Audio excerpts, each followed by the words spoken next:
예, 안녕하십니까. 오늘도 여기 상암동에 와 있습니다. 오늘 방송 들어가기 전에 TBS 방송을 오늘부터 이제 시작하거든요. 매주 목요일 저녁에 제가 하게 되어 있는데 또 4당 토론 이렇게 제가 또 대표로 또 나가가지고 하게 됐습니다. 이번 주에 진짜 일이 많았죠. 저희 추미애 장관 일은 계속 진행되고 있고요. 그리고 박덕흠 의원과 관련된 이해충돌 논란 때문에 상당히 말이 많았었는데, 우선 오늘 이 찍고 있는 당일에 박덕흠 의원님이 이제 그 탈당 의사를 밝혀가지고 이게 일단락이 됐습니다. 민주당처럼 아무리 자기들이 지적받고 잘못했다 그래도 자진 탈당하지 못하고 이런 사람들보다는 그래도 깔끔한 결말일 수 있겠고요. 다만 박덕흠 의원님 관련해가지고는 여러 가지 복잡한 지점이 있습니다. 먼저 이 이해충돌이라는 단어가 굉장히 자극적인 단어예요. 그러니까 국회의원이나 공직자가 그 사리사익을 이제 추구했다라는 비판이기 때문에 공직자에게 발생할 수 있는 가장 큰 불명예 중에 하나일 텐데, 저는 이거를 그래서 다루는 데 있어가지고 굉장히 명확한 기준들이 필요하다 이렇게 생각해요. 먼저 상임위가 국토이기 때문에 이해충돌이었다라고 처음에 지적했었는데, 이거는 저는 아니라 봅니다. 왜냐하면 상임위가 원래 전문성을 바탕으로 해가지고 의정활동을 하는 것이고, 의정활동이라는 거는 결국 입법부가 행정부를 견제하는 것인데, 국토위 공무원들 같은 경우가 이제 그 감사의 대상이잖아요. 그런데 국토부 공무원들이 그 분야의 전문가들이에요. 그렇기 때문에 전문가들을 잡으려면은 또 전문성을 가진 사람이 필요하기 때문에 박덕흠 의원이 건설산업에 종사하면서 가졌던 전문성이라는 것은 그런 데에서 인정할 만한 부분이 있죠. 다만 여기서 문제되는 것은 어쨌든 전문성이랑 이해관계라는 건 따라다닐 수밖에 없습니다. 법률가로서 살아온 예를 들어 검사 출신이나 판사 출신 이런 사람들은 당연히 법 쪽에 인맥도 많고, 그렇기 때문에 법 쪽에 본인이 이익을 주려고 그러면 이익을 줄 수 있는 부분이 많고, 해를 주려면 해를 줄 수 있는 부분이 많겠죠. 그게 이해관계거든요. 그러니까 전문성과 이해관계는 같이 간다라는 생각을 했을 때, 박덕흠 의원님도 전문성, 건설산업에 대한 전문성과 본인의 이해관계는 같이 가는 것이었는데, 결국 이해관계를 본인이 알아서 회피하는 것이 굉장히 중요한 것이죠. 그런데 예를 들어 저도 박덕흠 의원님이 상임위에 들어가는 것까지는 문제가 없다 이렇게 봤지만은, 반대로 본인의 그 회사에서 관리하는 기술을 이제 서울시에 직접적으로 특정한 기술을 언급한 건 아니지만은 그런 것들을 왜 공사에 활용하지 않느냐라고 이제 계속 추궁한 것은, 우리가 이제 소위 말하는 오이밭에서 신발끈을 매면 안 되는 것이고, 그 오얏나무 밑에서 갓끈을 고쳤으면 안 된다, 이런 것과 비슷한 취지로 저는 상당히 조심했어야 되는 행동이 아닌가 이런 생각을 합니다. 어쨌든 박덕흠 의원 입장에서는 본인이 이걸 깔끔하게 소명하고, 그리고 나중에 문제가 해결되면 복당하겠다라는 취지를 이제 드러내면서 탈당한 것이기 때문에, 저는 이 부분에 대해 가지고는 앞으로 시간이 좀 해결해 주지 않을까 이런 생각을 하고요.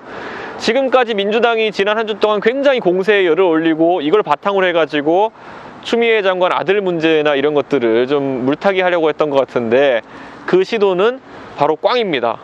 그 시도는 박덕흠 의원님의 판단으로 이제 더 이상 하기 어렵게 됐다 이런 말씀을 드리고요. 다시 이제 대한민국 국민들의 관심사는 추미애 장관 아들 쪽으로 갈 수밖에 없는 것이, 1월 달에 저희가 대검에 우리 당에서 고발을 했거든요. 추미애 장관 아들 건을.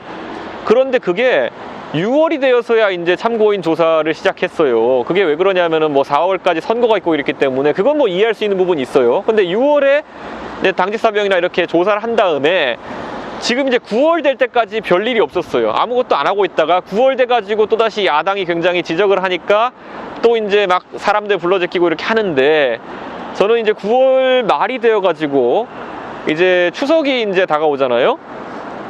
검찰이 지금 의도하는 바가 추석 전에 이 문제에 답을 내겠다, 결론을 내겠다. 그게 검찰 측 결론이죠. 이걸 내겠다는 것인 것 같은데, 저는 이거 이미 언론에 흘러나오고 있지만은 구두상으로 승인이 된 것인데 행정 처리가 미흡해가지고 오해를 산 것이다, 이렇게 내려고 하는 것 같은데, 제가 지난주에도 말씀드린 것처럼 도저히 그런 식으로 설명 안 되는 지점이 있다는 거 다시 한번 상기시켜 드리겠습니다.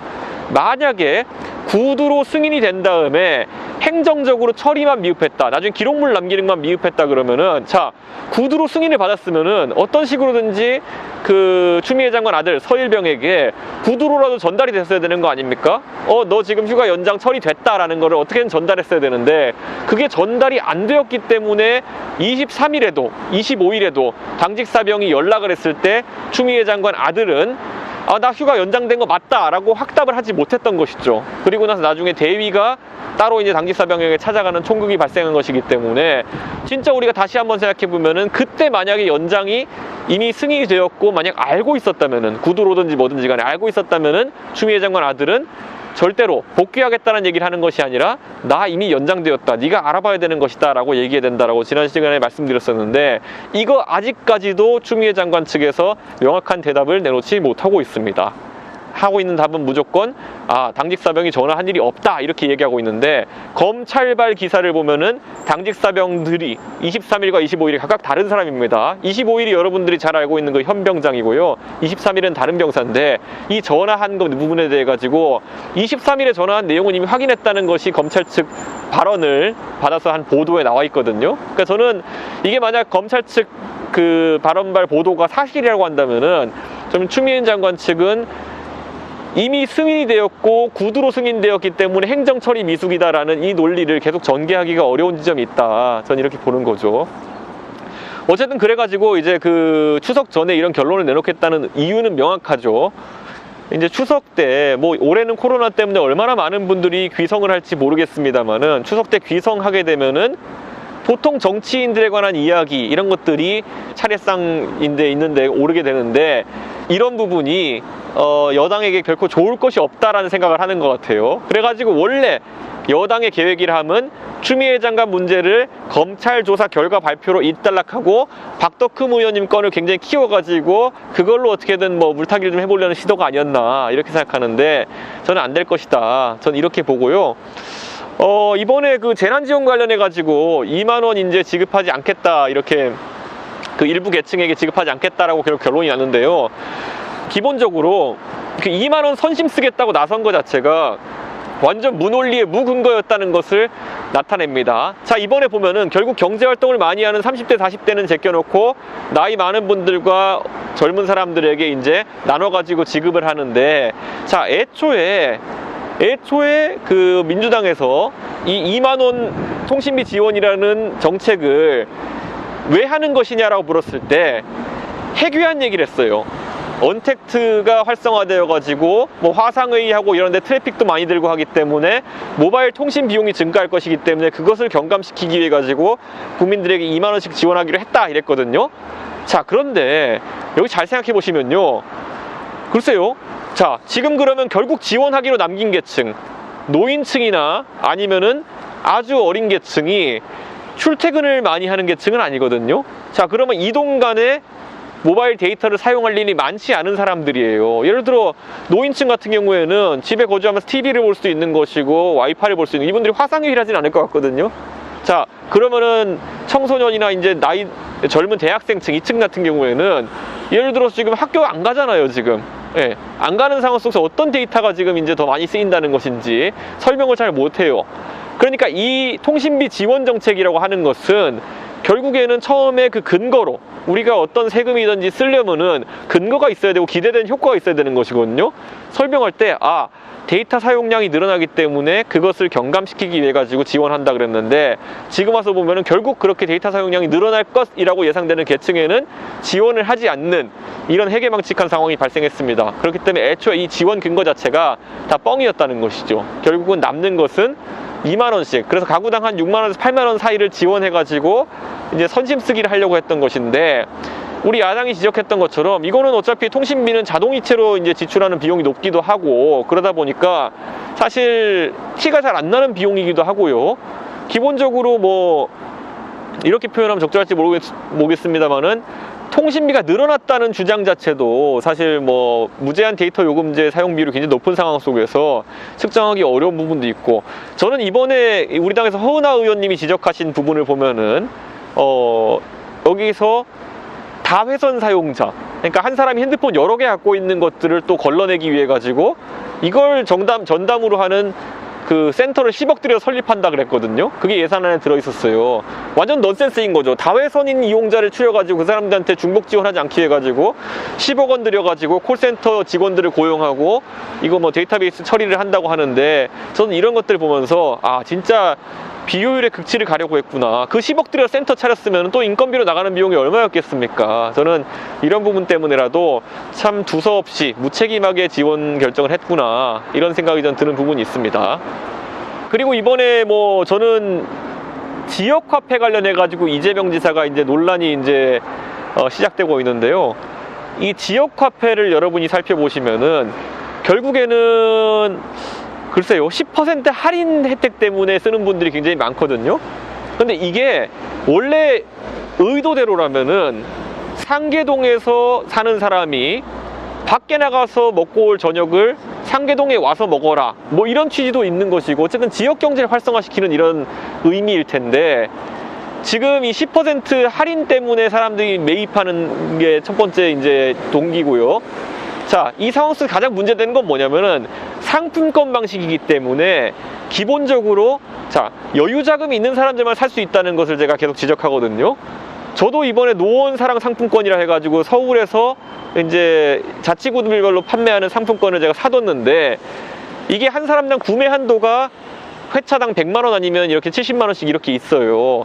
저는 그래서 두 회차 걸쳐가지고 170만 원어치를 미리 구매해뒀는데, 이게 미리 구매해두지 않으면 쓸 수가 없는 것이, 서울에서 서울사랑 상품권의 용처로 열린 곳이 어디냐면은 학원을 서울사랑 상품권으로 결제할 수 있게 했거든요. 이 제로페이 지역 상품권으로, 지역화폐로.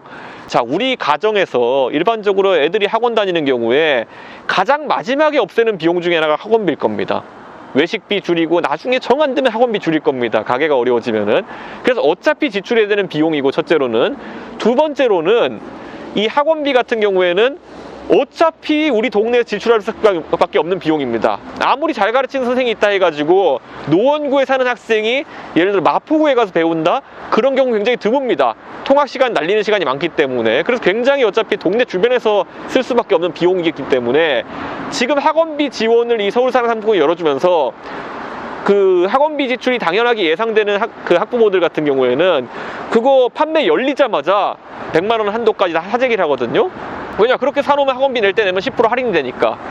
자, 그래가지고 결국 이 서울사랑 상품권이라는 거에는 10% 재정 지원이 들어가는데, 자, 어차피 노원구에 쓸 돈을 다시 노원구에 쓰고 있는 그 정도 이상의 변화가 안 생기는 겁니다. 그렇기 때문에 이거는 그냥 학원비를 세금 10% 들여가지고 지원해주는 이상이 아니다. 그리고 아까 제가 말했던 것처럼 처음에 열렸을 때 일부에게만 기회가 열리는데, 그게 어떤 일부냐? 100만 원이든 70만 원이든 미리미리 상품권을 사놓을 수 있는 경제적 여력을 가진 사람들만이 이 상품권 10% 할인 혜택을 볼 수 있는 거예요. 진짜 하루 벌어 하루 먹고 사는 어려운 분들 같은 경우에는, 아니 아무리 자녀가 학원에 다닌다고 해가지고 100만 원어치 그 상품권 뭉텅이 사놓을 여력이 없거든요. 오히려 조금 더 가게에 여력이 있는 사람들이 사놓고 이것을 혜택을 누릴 수 있는 것이기 때문에 역진성이 분명히 존재합니다. 그렇기 때문에 저는 이런 것들도 이 지역화폐에 있어가지고 문제가 되는 부분이다, 이렇게 보고요. 이재명 지사가 요즘 그 대선 행보하느라 신나가지고 우리 당 그 유니스 의원한테도 그렇고 여기저기 자꾸 토론하자고 이렇게 하는데요. 저랑 만약에 지역화폐로 토론하실 의향이 있다면은 저도 할 의향이 있습니다. 요즘 바쁘시겠지만은 계속 그렇게 우리 당 의원들 이제 국감사고였는데 바쁜데 괴롭히지 마시고 당당하게 나와가지고 토론하시지요. 뭐 지역화폐에 대해 가지고는 뭐 본인이 주창했던 분 중에 하나이기 때문에 어떤 문제점인지 아마 가장 잘 알고 있을 겁니다. 그렇기 때문에 양심적으로 토론에 임하시면 될 것 같습니다. 어쨌든 뭐 이번 주 어쨌든 뭐 여러 가지 이슈가 있었는데요.